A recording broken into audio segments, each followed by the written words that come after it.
Class 12 electromagnetic induction. दो समान लंबाई के समअक्षीय परिनालिका का अन्योन्य प्रेरकत्व। ये दो एल लंबाई की दो परिनालिका है जो एक ही अक्ष पे बना हुआ है। पहले में फेरों की संख्या N1, दूसरे में फेरों की संख्या N2 है। प्रवाहित धारा पहले में I1 है। इसी का यहाँ पे वर्णन है कि माना कि समान लंबाई L की दो समअक्षीय परिनालिका S1 और S2 है, जिसका अनुप्रस्थ काट का क्षेत्रफल, ये गोला वाला जो भाग होता है इसी को अनुप्रस्थ काट का क्षेत्रफल कहते हैं। क्षेत्रफल A है।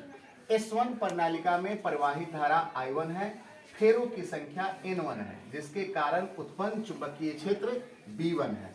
परिनालिका S2 में फेरों की संख्या कैपिटल N2 है। माना कि एकांक लंबाई में फेरों की संख्या स्मॉल n1 एंड दूसरों में स्मॉल n2 है। तो फेरों की संख्या बताया जाता है कि जब l लंबाई है तो फेरों की संख्या n, तो एक लंबाई रहेगा तो फेरों की संख्या क्या है n/l। तो इसके तहत ये जो n का मान क्या आ गया n/l। तो इसीलिए n1 बराबर क्या हुआ n1/l, n2 बराबर कैपिटल N2/l। अब परिनालिका S1 में B1 चुंबकीय क्षेत्र उत्पन्न हो रहा है, तो B1 बराबर सूत्र होता है mu naught small n1 I1, equation 1।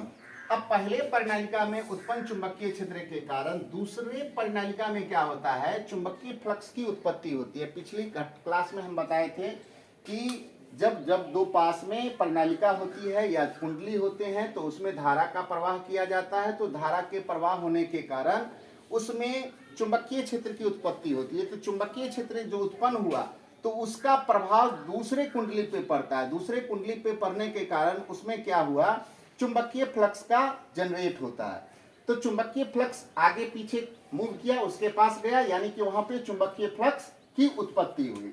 तो दूसरे परिनालिका में उत्पन्न चुंबकीय फ्लक्स को हमने φ2 माना है। φ2 बराबर, चूंकि परिनालिका में फेरों की संख्या N2 है और किसके चुंबकीय क्षेत्र का प्रभाव हो रहा है, तो B1। तो B1 और यहाँ पे अनुप्रस्थ काट का क्षेत्रफल A है, तो B1 इंटू A। तो φ2 का मान क्या आया N2, और putting the value of B1 from equation 1, तो म्यू नॉट N1/L, N1 का वैल्यू यहाँ से डाल दिए, इंटू I1 और A। अब दूसरे परिनालिका में क्या होगी, जब पहले परिनालिका में चुंबकीय क्षेत्र उत्पन्न हुआ तो उसका प्रभाव पड़ा, चुंबकीय फ्लक्स की उत्पत्ति हुई दूसरे परिनालिका में। और दूसरे परिनालिका में जब निकटवर्ती परिनालिका में या कुंडली में चुंबकीय फ्लक्स की उत्पत्ति होती है तो वहां अन्योन्य प्रेरण की घटना होती है।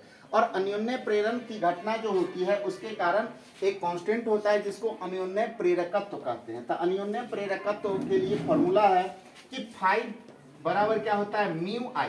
फाइव क्या होता है दूसरे परिनालिका के लिए, तो φ2 अन्योन्य प्रेरकत्व M, और पहले परिनालिका में प्रवाहित धारा I1 है।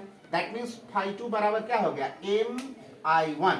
तो देयरफॉर M बराबर क्या φ2/I1। अब φ2 का मान यहाँ समीकरण 2 से, तो समीकरण 2 से M बराबर क्या हो गया N2 mu naught N1 AI1/L into I1। L ये हो गया और I1 इसका आ गया, I1 से I1 कट गया, तो क्या बचा M बराबर mu naught N1 into A/L। ये हुआ हमारा अन्योन्य प्रेरकत्व का मान। Thank you.